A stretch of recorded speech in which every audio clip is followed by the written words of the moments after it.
काला साया।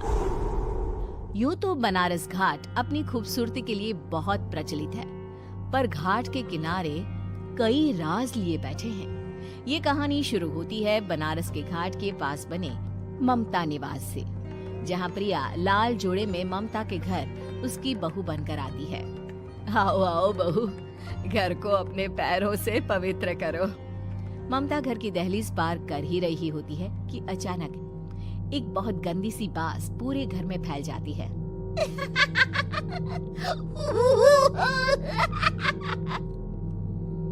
ये बदबू और ये आवाजें, ये कौन हंस रहा है माँ?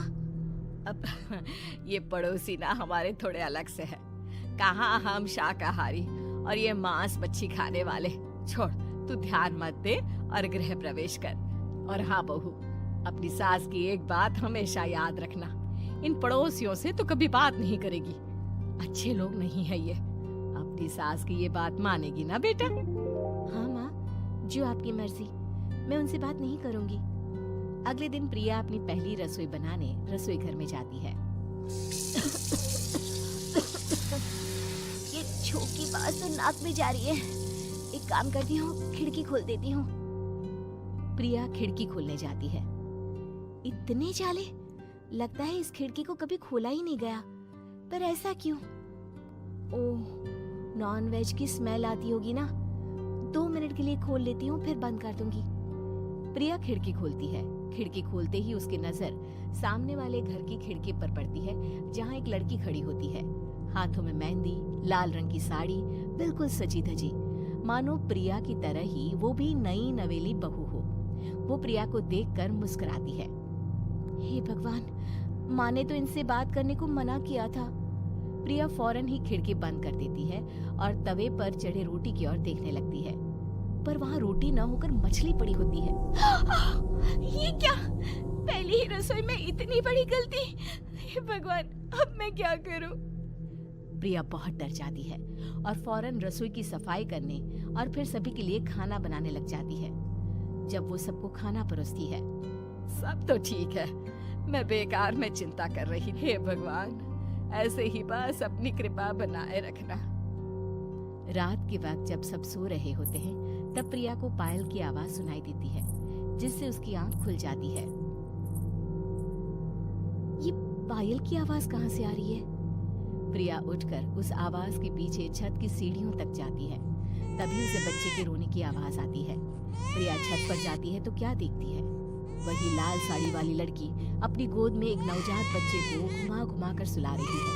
तभी प्रिया की नजर उसके पेट पर पड़ती है। ओह गॉड, ये तो प्रेग्नेंट भी है। सुनिए, बच्चा सो नहीं रहा है क्या? मैं कुछ मदद करूं?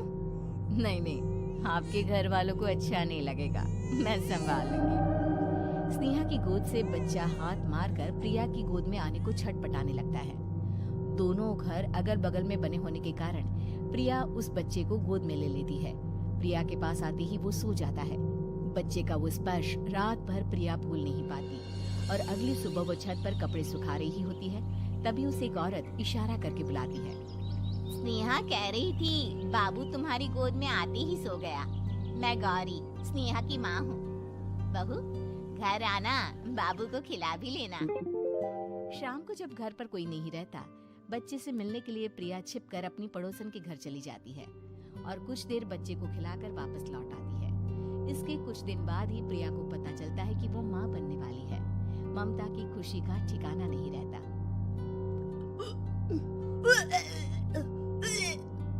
माँ जी, पता नहीं क्यों उल्टी आ रही है। प्रिया भागती हुई वॉशरूम में जाती है तो हरे और लाल रंग की उल्टी करती है। उस उल्टी में से कीड़े निकलते हैं। ये क्या? खून और ये कीड़े! माँ! माँ! प्रिया की आवाज सुनकर ममता दौड़ कर आती है, पर बेसिन में कुछ नहीं होता। प्रिया हक्की बक्की रह जाती है। ये सब क्या हो रहा है? प्रिया घबरा जाती है और अपने कमरे में जाकर सो जाती है। डर के कारण वो इतनी थक जाती है कि उसकी आंख लग जाती है। तब उसे ऐसा लगता है उसके पेट पर मानो कोई बैठा हुआ हो। कौन हो? प्रिया के पेट पर एक 5 महीने की बच्ची बैठी हुई थी, जो बुरी तरह जली हुई थी। माँ, तुम ही मुझे लाई ना अपने पेट में। मैं तुम्हारी माँ नहीं हूँ। कौन हो तुम? माँ, देखो मैं जल गई बुरी तरह से। 6 महीने पेट में रहने को भी मुझे नहीं मिला। सहला दो ना माँ। बचाओ, बचाओ, माँ।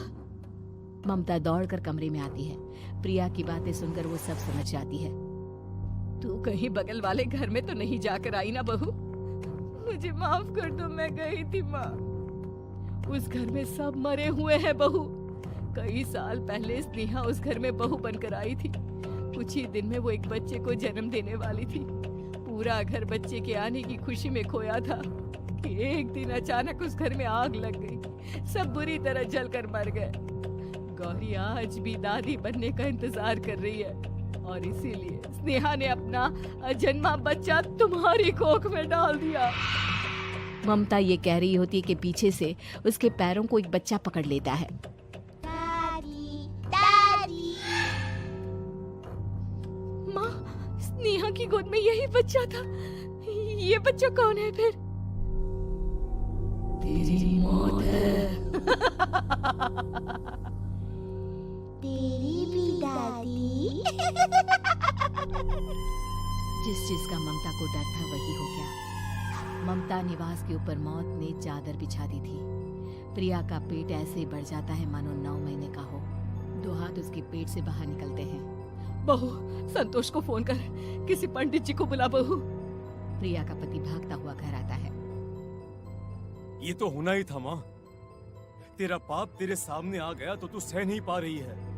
स्नेहा घर में आग लगी नहीं थी, माँ ने लगाई थी प्रॉपर्टी की लालच में। और वो बच्चा मेरी पहली पत्नी का बच्चा है, मेरा बेटा, जो कि उस आग की चपेट का शिकार हो गया था। मैंने तुमसे ये सब माँ के कहने पर छुपाया था। मुझे माफ कर दो प्रिया। तुम अगर चाहो तो यहाँ से जा सकती हो। मैं तुम्हें किसी भी बंधन में रखना नहीं चाहता। मेरी शादी हुई है आपसे, मैं आपको छोड़ नहीं सकती, पर उससे पहले हमें स्नेहा, उसकी माँ और बच्चे की आत्मा की शांति करवानी होगी। संतोष और ममता गौरी के घर जाते हैं। अंदर सब कुछ जला हुआ होता है। जमीन पर जली हुई लाशें बिखरी हुई थी। ममता रो रो कर अपने करने की माफी गौरी से मांगती है। प्रिया स्नेहा के घर वालों का अंतिम संस्कार करवा देती है और ममता निवास फिर से आत्माओं के साए से मुक्त हो जाता है।